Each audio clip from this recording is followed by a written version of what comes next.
Après le vote de la loi sur la parité en 2010, après avoir accompagné les femmes candidates aux élections législatives en 2012 et aux élections locales en 2014, le caucus a aussi organisé une campagne intitulée « Quel président pour la famille sénégalaise » en 2019. En 2022, il a lancé la campagne des femmes à l'assaut des collectivités locales. Ce programme est le résultat d'une étude qui a montré que les femmes sont faiblement représentées dans les instances de décision des partis politiques et quasiment dans le débat politique au sein des médias. Les résultats de ces études ont été présentés dans des ateliers avec les programmes de presse et les partis politiques. Le programme de participation politique des femmes en Afrique qui fait l'objet aujourd'hui d'un lancement découle d'une remarque du retard des femmes dans l'exercice politique malgré les efforts depuis 1990. Ce programme, piloté par le caucus des femmes leaders et l'IFON de l'Université Cheikh Anta Diop de Dakar, couvre le Sénégal, la République démocratique du Congo, RDC, et la Côte d'Ivoire. L'étude que nous avons menée montre que les femmes sont faiblement représentées dans les grands débats politiques au Sénégal, les femmes politiques je veux dire. Et c'est la raison pour laquelle nous avons fait tout le travail de lobbying, de plaidoyer pour que les grands groupes de presse acceptent de faire un effort. Dans ce programme, il est impérativement demandé que les femmes soient davantage au devant de la scène, d'où l'implication des patrons de presse.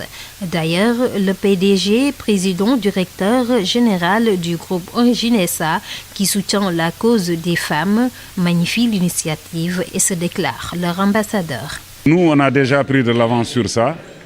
La première caméra woman au Sénégal a été une fille qui a participé à la réalisation de beaucoup de films chez nous. Et vous savez que presque 50% des réalisateurs chez nous, c'est des femmes. Comme vous le savez, les journalistes, les reporters, pareil. Donc moi, je dis que c'est la jeunesse, c'est les jeunes et c'est les femmes qui constituent aujourd'hui notre société. Et ces femmes devraient aujourd'hui aussi prendre une place importante dans la vie politique de la nation. Sans les femmes, rien ne marche. Donc vraiment, je souhaite bonne réussite à cette organisation. Et de toute façon, je me porterai ambassadeur pour lutter, pour les aider vraiment à remplir leurs tâches dans la plus grande dignité. Au Sénégal, le programme part du principe de la loi sur la parité qui, disons, a connu un succès. Des femmes ont eu accès aux instances sélectives et semi-électives. Ainsi, cette implication de la presse vise à instaurer un dialogue politique avec les acteurs majeurs. Après une étude sur la présence quantitative et qualitative des femmes dans les partis politiques, il a été retenu que 34% des femmes sont présentes à l'Assemblée nationale et dans les collectivités locales, mais elles peinent à accéder dans les instances de décision. Le dialogue politique et le leadership des femmes a pour vocation de changer la donne et ceci passe par la capacitation des femmes politiques. Même si la parité est prise en charge par le code électoral, il est important d'entamer la réflexion afin d'instaurer un dialogue entre les hommes et les femmes des partis politiques. Nous reconnaissons, nous qui sommes dans les partis, que les femmes sont les plus nombreuses, sont les plus engagées, sont les plus déterminées. On les confine dans les seconds rôles. Et tant que ce sera ainsi, si elles acceptent cette situation, elle va perdurer. Par ailleurs, la loi a également joué un rôle de régulateur dans les partis politiques, même si des efforts doivent être faits. Les résultats attendus au sortir de cette rencontre sont la représentation complète des femmes dans la gouvernance, l'identification des défis à relever pour l'amélioration de la présence des femmes et aussi l'élaboration d'un plan d'action triennal. Le programme s'est poursuivi par un atelier portant sur la problématique jeunes et gouvernance. Il y a eu un moment où la jeunesse était presque exclue ou ignorée comme partie prenante dans le processus de construction des instances de prise de décision. La politique était considérée comme un terrain de prédilection de l'expression d'hommes expérimentés et aguerris. Parallèlement aux femmes qui étaient souvent désavantagées dans l'accumulation d'expérience pour s'engager en politique, les jeunes se retrouvaient systématiquement marginalisés.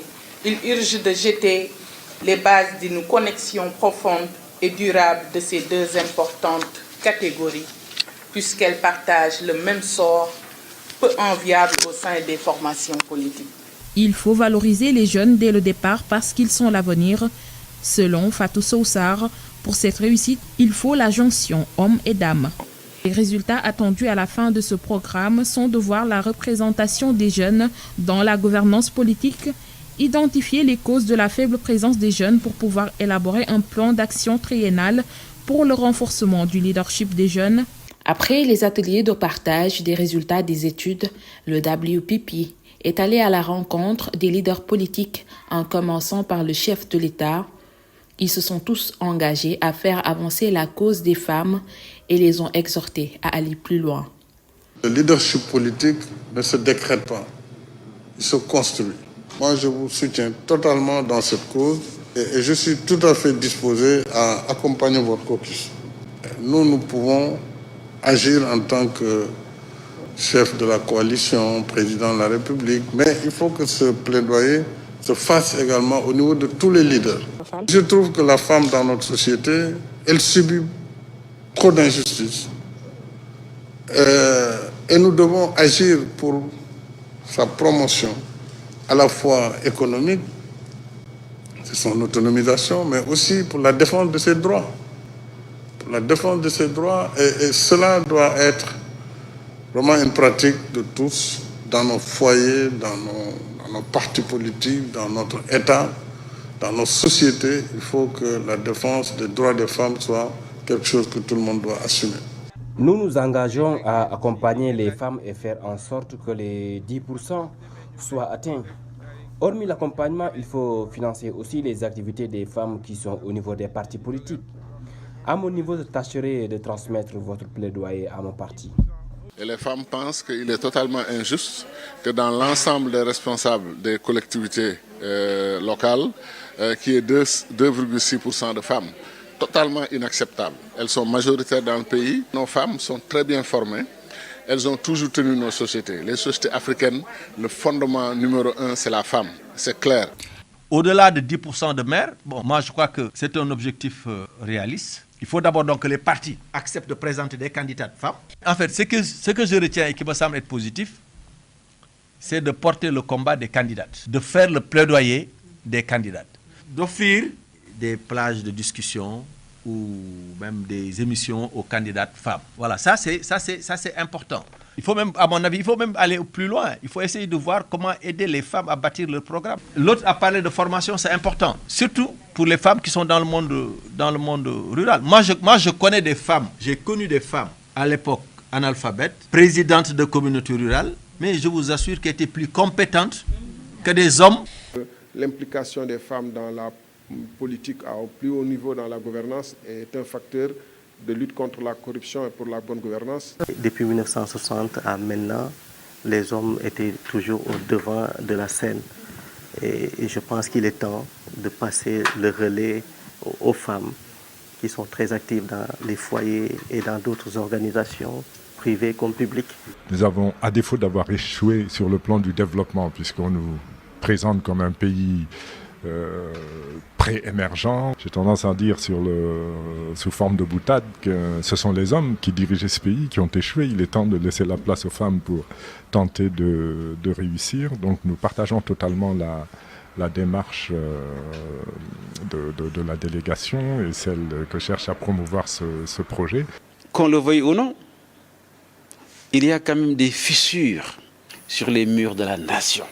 Et je suis très heureux de constater que l'une des solutions pour réparer et consolider ces fissures proviennent des femmes et particulièrement de votre leader Fatou Soussar. Et j'ai apprécié aussi dans son développement l'idée du serment du pagne qui mérite d'être connu davantage et qui doit être appris aux hommes parce que une nation, malgré les divergences, a besoin d'être pacifiée. 10% c'est bien, mais pourquoi pas 50%?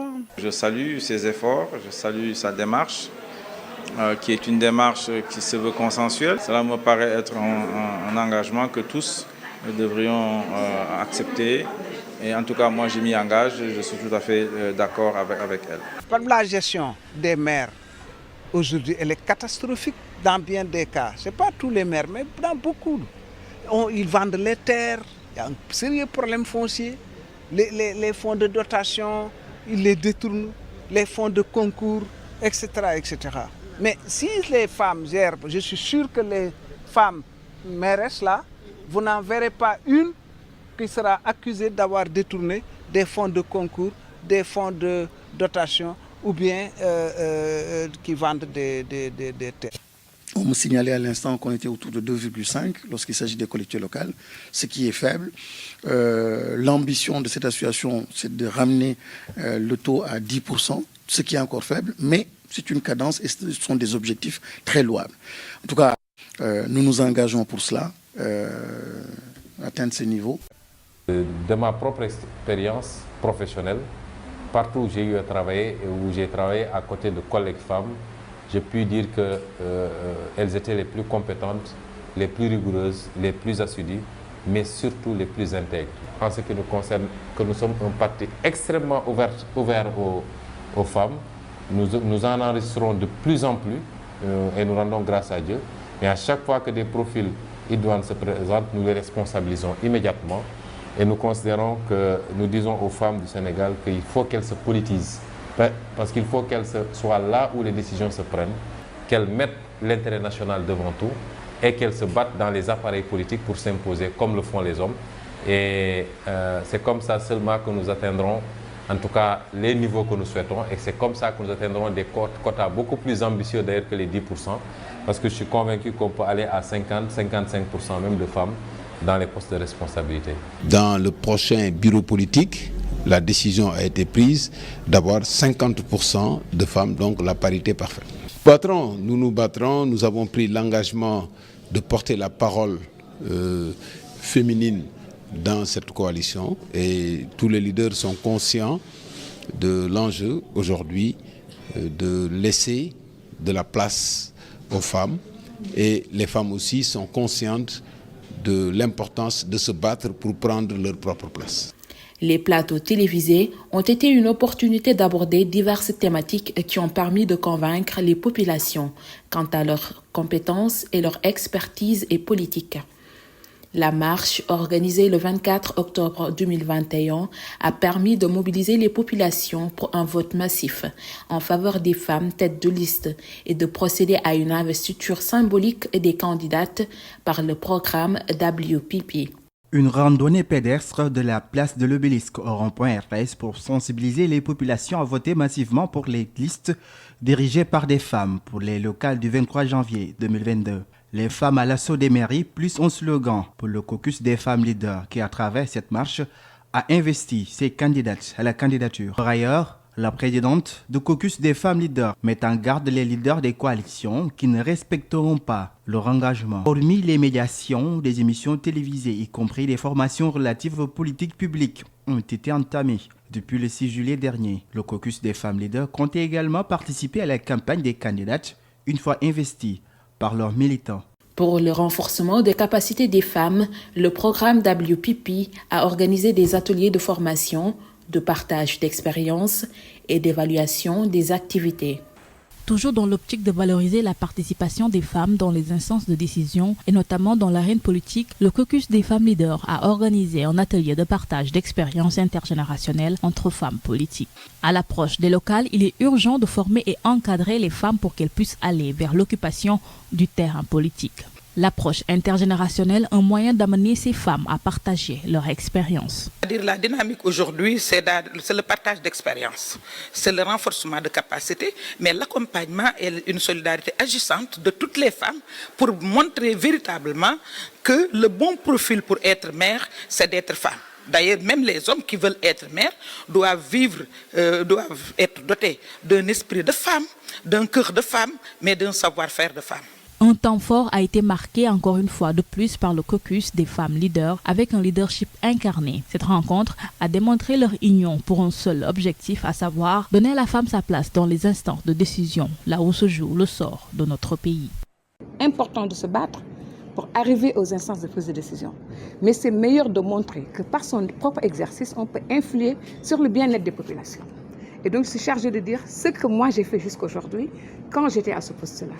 Mais aussi dire clairement quelles ont été mes limites, quels ont été mes problèmes, là où j'ai péché et qu'est-ce que j'aurais voulu mieux faire pour justement encadrer la nouvelle génération et leur montrer aujourd'hui, elles qui vont faire leur bilan à mi-parcours, comment elles seront renforcées par rapport au vécu que moi-même j'ai eu. Au-delà de la loi sur la parité aussi, il y a d'autres défis à engager et le combat, c'est un combat aussi d'abord pour la recherche, pour que ces différentes inégalités soient documentées, expliquées pour permettre de trouver des solutions qui soient des solutions viables.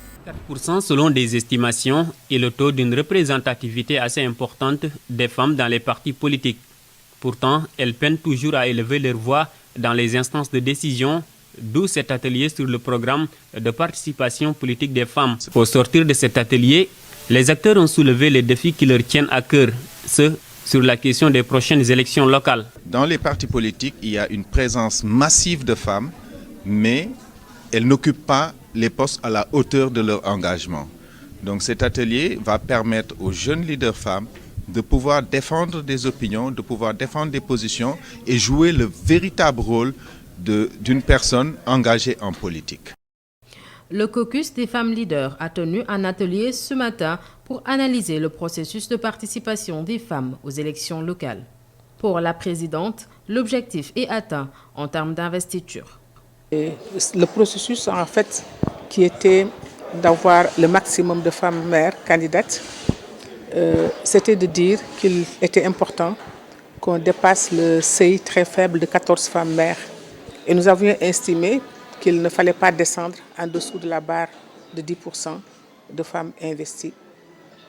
En réalité, là, on tend vers les 20% de femmes investies. Mais si on arrive à mettre ensemble les têtes de liste majoritaires et les têtes de liste proportionnelles, le chiffre sera très, très élevé. Nous avons atteint nos objectifs en termes d'investiture. Maintenant, après l'investiture, c'est à la population de voter. Le caucus des femmes leaders ne compte pas s'en arrêter là. Le combat continue pour une forte représentativité des femmes dans les instances de décision. Ce mardi, les membres du caucus ont tenu un atelier de plaidoyer avec le collectif des femmes parlementaires en présence du ministre de la Famille et des Solidarités. De l'atelier entre en droite ligne des préoccupations actuelles de l'ensemble des femmes leaders, à savoir comment renforcer la présence des femmes dans les instances électives et non électives. Si l'application de la loi sur la parité a effectivement renforcé l'accès des femmes aux instances électives, il n'en demeure pas moins que le combat pour leur accès aux instances non électives reste d'actualité. C'est pourquoi, en ma qualité de ministre en charge de la femme, de femme leader et mère, je fais mien ce combat et vous assure de mon soutien total.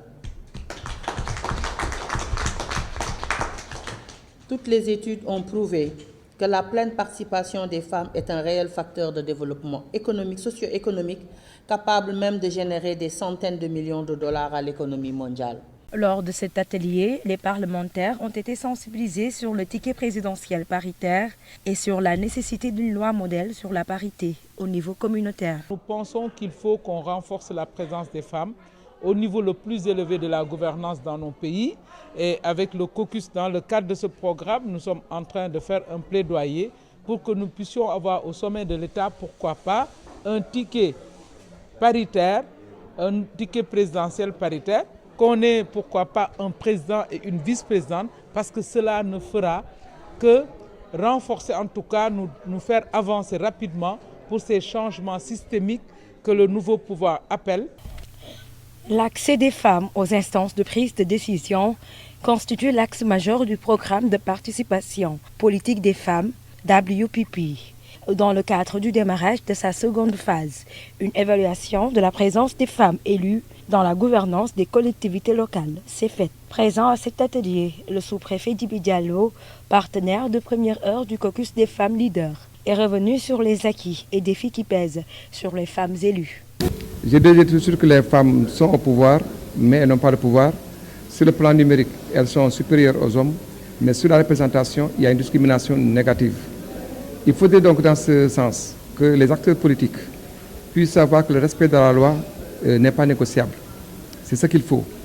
L'autre aspect qu'il faut saluer par rapport effectivement à cette organisation, c'est la capacitation des femmes par rapport aux décisions et aux postes stratégiques qu'elles peuvent occuper dans effectivement les instances. La phase du programme WPP met l'accent sur l'accompagnement des femmes dans la gouvernance locale. Au bout d'une année et demie de mise en œuvre avec la campagne intitulée « Les femmes à l'assaut des mairies », le caucus des femmes leaders a noté une avancée significative avec près de 47% des femmes au niveau des collectivités locales et près de 44% au niveau de l'Assemblée nationale. En outre, cet atelier a servi d'occasion pour le caucus des femmes leaders de lancer un autre programme intitulé « Le ticket présidentiel » visant une participation massive des femmes aux prochaines élections présidentielles. Et aujourd'hui, après avoir fait tout ce travail, nous sommes revenus pour une deuxième phase du programme qui consiste à appuyer les femmes qui aujourd'hui sont massives dans la gouvernance locale pour identifier les défis, les problèmes et élaborer prochainement des programmes d'accompagnement et de formation que nous ferons à Dakar mais aussi au niveau des régions et aussi lancer la campagne du ticket présidentiel pour les prochaines élections. Le programme WPP a organisé à Dakar une rencontre de partage d'expériences en partenariat avec le groupe Ascension pour des femmes venues de divers pays d'Afrique, dont la RDC, la Côte d'Ivoire, le Bénin, le Cameroun. 14 mai 2010, date à laquelle la loi sur la parité a été adoptée à l'Assemblée nationale. Une loi qui permet à la femme à prétendre à certains postes jusqu'ici considérés comme le chasse-gardé des hommes. Aujourd'hui, même si des progrès sont notés, il y a des améliorations à faire. 73 femmes à l'Assemblée nationale, 47% des effectifs des collectivités territoriales sont des femmes. Ceci constitue un pas de plus vers la parité intégrale. Cette troisième édition de la rencontre des femmes leaders entre en droite ligne avec le thème du droit des femmes, Génération Égalité. La présidente du Haut Conseil des collectivités territoriales appelle à un changement de mentalité. Les femmes sont victimes de discrimination. Le Forum Victoria réunit les femmes leaders du continent africain afin de discuter et de travailler sur une mise à jour des questions de genre. La parité, qui est un combat de longue haleine, n'est pas encore gagnée intégralement, même si d'énormes progrès sont réalisés. Il semblerait que nos sociétés peinent à avancer au rythme de nos législations. Et dès lors, pour permettre aux femmes d'occuper les hautes sphères de décision, il faudrait un changement de mentalité. C'est vrai, un changement de mentalité prendra du temps, mais l'espoir est permis car partout en Afrique et dans le monde, les femmes sont déterminées à briser le plafond de verre. Je dirais effectivement que les objectifs sont atteints. Il nous reste juste de les mettre en application, c'est-à-dire nous retournerons dans nos pays respectifs. L'idée est de faire des restitutions, c'est-à-dire rapporter ce que nous avons appris ici au Sénégal à travers nos pays respectifs. Il y a absolument beaucoup à faire. Nous, les femmes, en tout cas, nous devons nous serrer les coudes. Parce que c'est en nous serrant les coudes que nous allons atteindre les objectifs qui sont les nôtres. Donc, celles qui sont les femmes qui sont à la base, les femmes élites doivent se soutenir entre elles pour pouvoir atteindre les objectifs que nous poursuivons tous. Le programme WPP, c'est aussi un partenariat avec des intellectuels et des chercheurs. Ainsi, un dîner-débat sur la géopolitique en lien avec la guerre de l'Ukraine a été organisé à l'hôtel Radisson.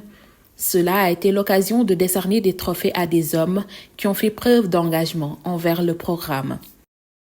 L'association du caucus des femmes leaders a organisé un dîner-débat dans la nuit du 21 mai 2022 portant sur le sujet de la crise mondiale des enjeux et défis auxquels le Sénégal doit faire face. À cet effet, cette soirée s'est terminée par une remise de trophées de reconnaissance. Cette soirée s'est terminée par la remise de trophées à des personnes qui nous ont accompagnés. Ensuite, nous avons des hommes qui ont accepté de porter le plaidoyer des 10%. Bril Diallo, sous-préfet du plateau, qui a montré vraiment une vigilance et un engagement lors de l'installation du bureau municipaux pour que la parité soit respectée. À travers lui, c'est toute l'administration qui respecte la loi, qui respecte la République, les lois de la République que nous voulons magnifier. Nous avons les médias, les 2STV, qui nous ont accompagnés tout au long du processus. Nos moyens n'étaient pas si importants, mais c'est leur engagement, l'engagement d'une femme comme Madame Ndiaye. C'est pourquoi nous lui avons remis un trophée à elle et à son mari. Ainsi, les récipiendaires ont tenu à réitérer leur soutien à l'égard de ces femmes afin d'accroître le leadership et la participation politique des femmes. Programme pour l'amélioration du leadership des femmes politiques au Sénégal répond aussi à des enjeux de croissance économique et de développement. La présence ici, c'était pour venir prendre un prix, comme vous le voyez, un prix qui m'a été donné par le caucus des femmes. Participation politique de la femme. C'est pour encourager l'implication des femmes à la politique. Ce qui est conforme à notre ligne politique. Ils ont été particulièrement frappés par le fait que nous avons un bureau paritaire dans nos instances et c'est des membres qui sont élus. Et je pense que c'est une forme de reconnaissance de la femme, de son rôle dans la société. Parce qu'au-delà de ma personne, c'est toute l'administration sénégalaise qui est honorée. Et vraiment, au nom de l'administration, je les en remercie. Le départ de la présidente du caucus des femmes leaders et du programme WPP pour la CEDEAO en tant que commissaire au développement humain a été une belle occasion pour toutes les femmes membres du programme de lui rendre un vibrant hommage pour le travail accompli. Professeur Fatou Sow Sarr, honorée suite à sa nomination au niveau de l'instance dirigeante de la CEDEAO. Elle est désormais commissaire en charge du développement humain et des affaires sociales. Le caucus des femmes leaders et le programme WPP visent ainsi à témoigner leur sympathie et attachement à l'endroit de la nouvelle commissaire. Pour Ndaye Aram Niang, membre du caucus, Fatou Sow Sarr leur a appris à se dépasser. CEDEAO, c'est en fait pour rendre un hommage mérité à cette dame qui, durant des décennies, s'est toujours donnée pour la cause féminine. Fatou Sow Sarr, elle les a appris à transcender leurs appartenances politiques et leurs positions partisanes pour s'entendre autour d'un idéal qui est le combat pour l'égalité, pour un développement durable pour le Sénégal. Dans la même lancée, la secrétaire générale du caucus des femmes ajoute que Fatou Sow Sarr a su leur montrer la voie. Fatou Sow a réussi une conjonction de forces politiques et une prise de conscience au niveau des femmes et surtout de dignité et de refus d'être piétinée et d'être laissée en rade par les hommes. Les témoignages sont unanimes à l'égard de la sociologue. Son engagement pour la cause féminine et son dévouement pour leur autonomisation ou leadership féminin ne sont plus à démontrer. Pour marquer ce sargal, des cadeaux ont été offerts à la commissaire en charge du développement humain et des affaires sociales. Afin de témoigner toute leur reconnaissance et sympathie au professeur Fatou Sow Sarr, toutes lui souhaitent plein succès dans ses nouvelles fonctions. Une participation massive des femmes dans le landerneau politique, telle est la volonté du caucus des femmes leaders accompagnées par ses partenaires. Le programme de participation politique des femmes WPP, conduit par le consortium IDEA, entre dans ce sens. La délégation du consortium IDEA a rendu visite à Aminata Mbengue Ndiaye, présidente du Haut Conseil des collectivités territoriales. Cette pionnière de la participation des femmes dans la politique souhaite la continuité du leadership des femmes. Même avant l'indépendance, pendant la période coloniale, il y avait des femmes très engagées dans ce pays. Et je crois que, en tout cas, ça continue. On souhaite que celles qui viendront également après nous soient en tout cas dans la même ligne donc des femmes battantes. La conseillère technique du programme WPP, Hélène Tine, est revenue sur les raisons qui ont motivé leur rencontre avec la troisième personnalité de l'État. Oui, nous avons sollicité cette rencontre pour beaucoup de raisons, parce que la présidente Aminata Mbengue Ndiaye est aujourd'hui l'une des icônes de la participation politique des femmes au Sénégal. Cadre du programme de participation politique des femmes WPP, conduit par le consortium mis en place par IDEA avec l'IFAN, ont procédé à l'atelier de formation des femmes membres des bureaux exécutifs des collectivités locales dans la région de Dakar. Je voudrais d'emblée vous transmettre les salutations de Monsieur le ministre, empêché, et vous remercier de votre mobilisation et présence massive à cette importante activité. Je tiens à féliciter le caucus des femmes leaders du Sénégal pour cette initiative qui coïncide avec une mission de 4 membres de l'équipe de l'IDA qui séjourne actuellement au Sénégal, accompagner l'équipe de projet dans le domaine de la gestion financière. Cet atelier fait suite à celui organisé le 14 septembre 2023 qui a permis de faire un point sur la présence des femmes dans les institutions des collectivités territoriales. Dans ce même sillage, elles ont effectué des visites de courtoisie, notamment à l'Assemblée nationale. À cet effet, le président de l'Assemblée nationale s'engage à accompagner toutes les actions de l'organisation.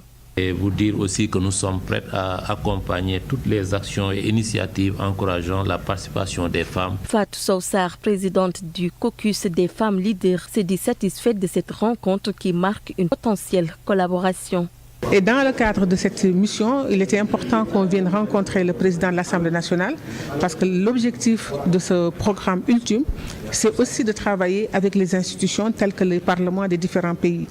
Et nous envisageons, nous sommes en train de travailler aussi avec la CEDEAO, le Parlement de la CEDEAO, que nous irons visiter. Bienvenue à Abuja, les femmes à l'honneur de ce voyage d'échange et d'exploration de 2 jours. Autrement dit, il s'agit d'un plaidoyer au Parlement de la CEDEAO pour renforcer la participation politique des femmes dans les instances de décision également en Afrique de l'Ouest. Donc c'était une session extraordinaire parce que nous avons trouvé une de nos sœurs qui est aussi extraordinaire et exceptionnelle. Je veux parler de Mme Fatou Sow-Sarr, la commissaire, qui nous a ouvert la voie pour que nous puissions venir ici au Parlement de la CEDEAO, qui est dirigé actuellement par une femme.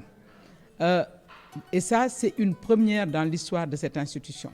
Et je pense que c'est une chance pour nous et nous voulons que son mandat soit aussi marqué de façon exceptionnelle par cette question qui est la participation politique des femmes dans la sous-région. We want to thank the ECOWAS Parliament for allowing us to come and present the Women in Political Participation Program. Le processus a été de qualité et nous travaillons de manière à impliquer davantage les femmes et à les assister dans cette mission pour une participation politique des femmes en Afrique de l'Ouest. Et c'est à ce niveau que nous intervenons. IDEA accompagne tous les projets de ce genre pour promouvoir la participation politique des femmes. Nous sommes très ravis d'avoir participé à cette session et nous profitons de l'occasion pour dire merci, pour remercier le programme WPP dirigé par le professeur Fatou Sow-Sarr, qui nous a fait l'amitié de nous convier à cette assise.